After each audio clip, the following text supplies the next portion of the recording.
రాష్ట్ర వ్యాప్తంగా జన్మభూమి మా ఊరు కార్యక్రమాలు కొనసాగుతున్నాయి. మంత్రులు, ప్రజా ప్రతినిధులు, తెదేపా నేతలు పాల్గొని అభివృద్ధి పనులకు శ్రీకారం చుడుతున్నారు.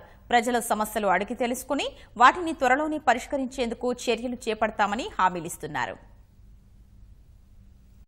కడప జిల్లా రాయచోటి నియోజకవర్గంలోని లక్కిరెడ్డిపల్లిలో జరిగిన జన్మభూమి మా ఊరులో మంత్రి లోకేష్ పాల్గొన్నారు. వివిధ అభివృద్ధి పథకాలకు శంకుస్థాపన చేశారు. సుమారు 100 కోట్ల రూపాయల విలువైన అభివృద్ధి పనులను ప్రారంభించారు. లక్కిరెడ్డిపల్లిలో సీసీ రోడ్ల నిర్మాణానికి శంకుస్థాపన చేసిన ఆయన 5 కోట్ల రూపాయలతో నిర్మించిన తాగునీటి పథకాన్ని ప్రారంభించారు. రాయచోటిలో 55 అంగన్వాడీ కేంద్రాల నిర్మాణానికి శంకుస్థాపన చేశారు. చిత్తూరు జిల్లా పొంగనూరు జన్మభూమిలో పాల్గొన్న మంత్రి అమర్నాథ్ రెడ్డి ప్రజల సమస్యలు తెలుసుకున్నారు. తంబళ్లపల్లి మండలం కోటకొండలో నిర్వహించిన జన్మభూమిలో ఎమ్మెల్యే శంకర్ పాల్గొన్నారు. నియోజకవర్గంలో 2,000 కోట్ల రూపాయల విలువైన అభివృద్ధి పనులు చేపట్టినట్లు వివరించారు. తిరుపతి 4వ డివిజన్లో జరిగిన జన్మభూమి కార్యక్రమంలో ఎమ్మెల్యే సుగుణమ్మ పాల్గొన్నారు.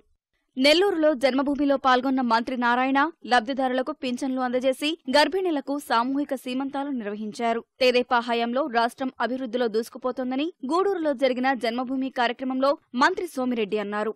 ఆర్థిక లోటు ఉన్నప్పటికీ రైతు రుణమాఫీ చేశామని తెలిపారు. గుంటూరు జిల్లా బాపట్ల జన్మభూమిలో పాల్గొన్న ఎమ్మెల్సీ అన్నం సతీష్ ప్రభాకర్ 100% అర్జీల పరిష్కారానికి కృషి చేస్తున్నామని చెప్పారు. విజయవాడ తూర్పు నియోజకవర్గం పటమటలంక జన్మభూమికి హాజరైన ఎమ్మెల్యే గద్దె రామ్మోహన్ సీఎం సహాయ నిధి చెక్కులు మహిళా స్వయం సహాయక బృందాలకు అందజేశారు. కృష్ణా జిల్లా చాగంటిపాడు జన్మభూమిలో రైతులు ఆందోళన చేశారు. పట్టా భూములను పోరంబోకు భూములుగా మార్చారని నిరసన వ్యక్తం చేశారు. ప్రభుత్వం స్పందించి సమస్యను పరిష్కరించాలని డిమాండ్ చేశారు.